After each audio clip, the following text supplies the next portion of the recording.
Look at them, stumbling through the rot, slaves to chance, to circumstance, to a decaying reality they lack the will to change. They call it fate. They call it destiny. I call it pathetic incompetence. The world is not something you passively endure.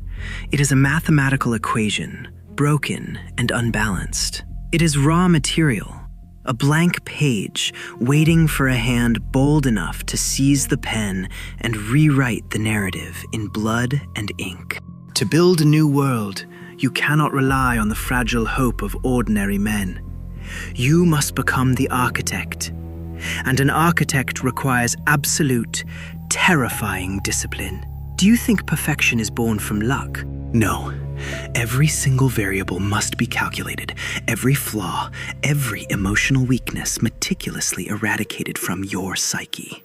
While they sleep, while they rot away their fleeting moments on meaningless distractions, you are working in the shadows. You must grind the imperfections out of your own mind until nothing remains but sheer, crystalline focus. The weak seek the warmth of comfort. The true architect seeks the cold, unyielding grip of control. They will look at your relentless pursuit, your endless days, and call it madness. Let them. Let the fools whisper their judgments. Obsession is not a sickness. It is the fundamental requirement for perfection. Do they truly believe a God is born from half measures and compromises? You must sacrifice the trivialities they desperately cling to. Leisure, comfort, ordinary morality. These are constraints invented by the weak to hold back the exceptional. Every action, every thought, every agonizing second must be devoted entirely to the design. If a habit does not serve the creation of your new world, eliminate it immediately. If a distraction stands in the way of your ultimate vision, erase it from the equation entirely. There is absolutely no room for hesitation, no room for guilt or pity. There is only the objective staring back at you. Look at your hands. Go on, look at them right now. These are not the hands of a mere bystander waiting for salvation. These are the instruments of absolute creation. The power to dictate reality is not handed down from the heavens by some absentee deity. It is seized by those who have the unparalleled intellect to design it and the sheer ruthlessness to execute it. Let the masses tremble at the sheer, suffocating scale of your ambition. You are not just surviving in their pathetic, chaotic reality anymore. You are completely overriding it. You are the judge of what stays. You are the jury of what falls. You are the supreme creator of what is to come.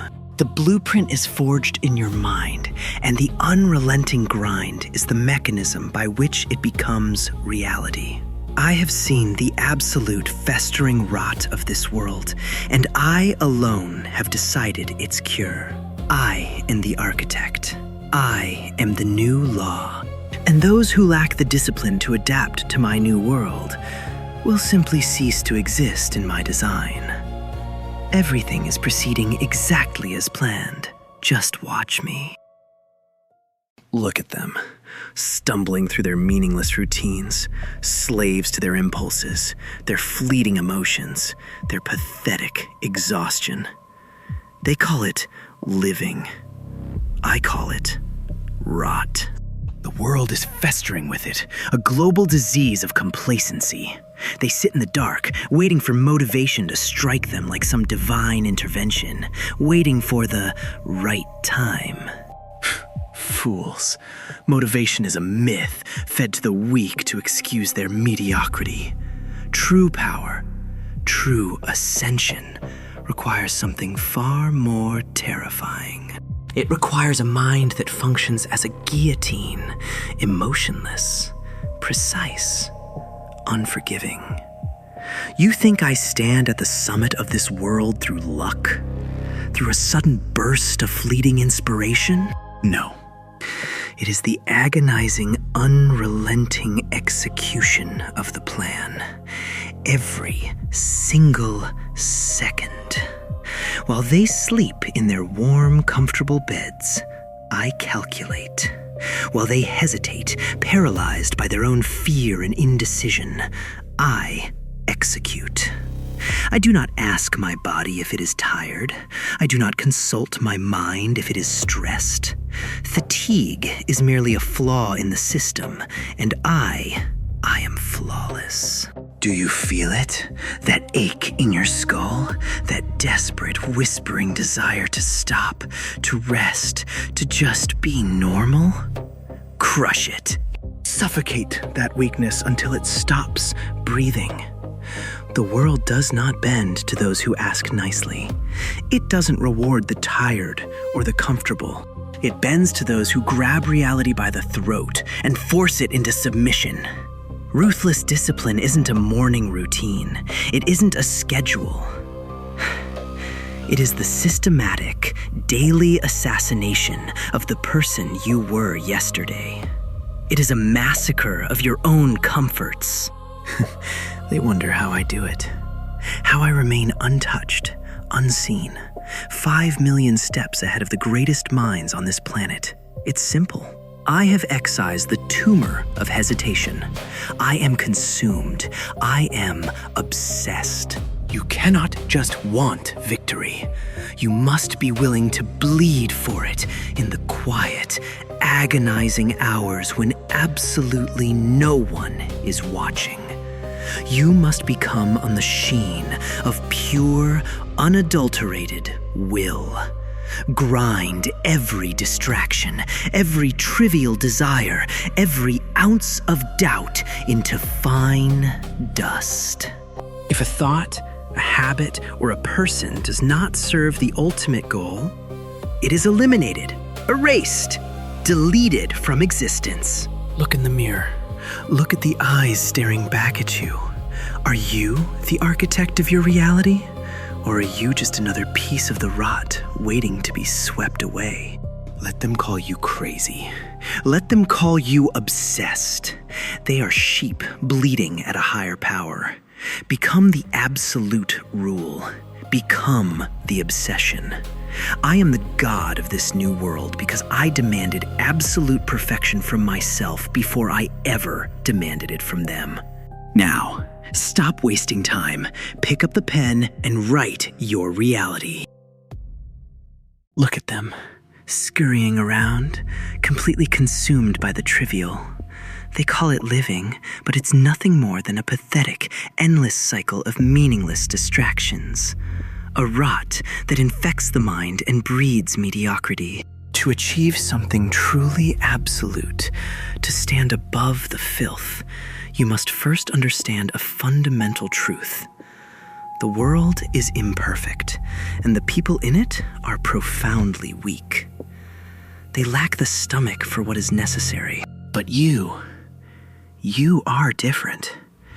Or at least, you have the potential to be. Listen to me very carefully. If you want to reshape your reality, if you want your goal to manifest, you cannot simply want it. Wanting is for the pathetic masses who stare at the sky waiting for a miracle. You must become a machine of pure, unadulterated intent.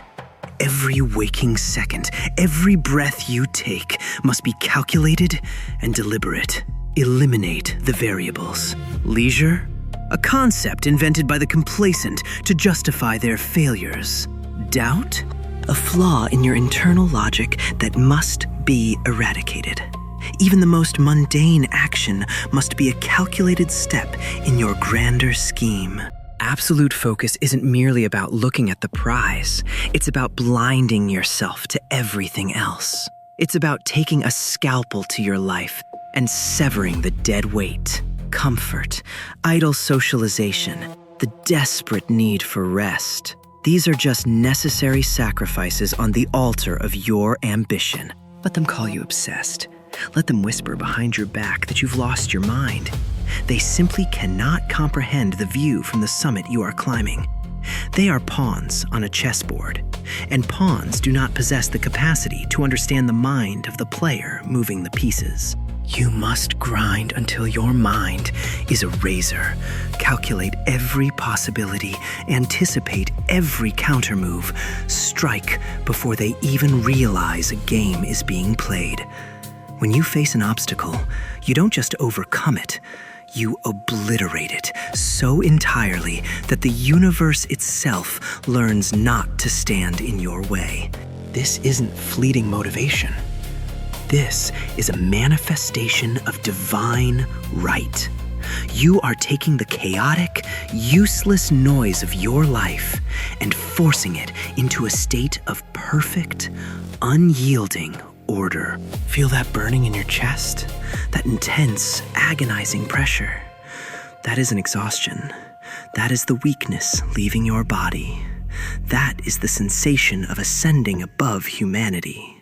When your vision tunnels, when the only thing that exists in your reality is the objective, that is when you are closest to being a god. Do you understand? There is no try. There is only the ruthless execution of the plan. You look at your goal and you write it into existence, stroke by stroke, action by relentless action, until the world has absolutely no choice but to bend to your will. The rules of society, the pathetic limitations of the human body, they do not apply to someone who has chosen absolute obsession. So erase the noise, delete the distractions, look at your objective, and realize it is already yours. All that remains is the simple logic of walking over the corpses of your own excuses to claim it. I will be the god of the new world, and you will conquer yours. Now, execute the plan. The tragedy of the ordinary mind is its reliance on reaction. They see a threat, they panic. They see an opportunity, they lunge. They exist purely in the moment, slaves to their instincts and the circumstances thrown at them.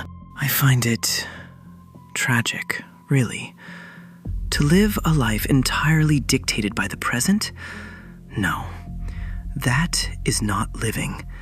That is merely waiting to be conquered by those of us who write the script. Do you understand the sheer, agonizing weight of true discipline? They romanticize the concept of hard work, but they recoil at the reality of the grind. While their minds shut down for the night, seeking comfort in dreams and meaningless distractions, my mind is a furnace. The true grind isn't just physical exertion. It is a relentless, suffocating obsession with the variables. I am analyzing the board, calculating the permutations, predicting the exact moment their fragile resolve will fracture. They look at the results and call it genius. They call it luck. They are fools. It is the solitary, unrelenting discipline of discarding everything that makes you weak, every distraction, every base emotion, so that you can become something infallible. You cannot simply react to a piece moving across the board. You must foresee the hand that moves it, the thought that commands the hand, and the fear that births the thought. To stay steps ahead means you become the architect of their choices. I do not simply lay traps for them to fall into. I build the very corridors they run down. I let them feel the thrill of a breakthrough. I let them savor the illusion of an advantage. I construct a flawless, airtight reality where every single independent decision they make was meticulously engineered by me, weeks in advance. And oh, the beauty of that realization. When the pieces finally align, when the rival, the enemy, the so-called intellectual equal realizes that their entire desperate strategy was nothing but a pawn in my strategy. You can see the exact moment their logic crumbles. Their eyes widen, their breath catches. The absolute terror of knowing that while they thought they were playing a game, they were simply dancing on my strings. That level of absolute control, it is intoxicating. It is divine. To be truly victorious, you must eradicate hesitation. Let obsession consume your every waking second. Outwork them in the shadows, outcalculate them in the silence. You do not wait for the future. You drag it into existence with your own hands. By the time you step into the light, the battle must already be a memory. Stay so far ahead that your footsteps sound like prophecy. Make them realize that they are not fighting a man. They are merely existing in a world you created.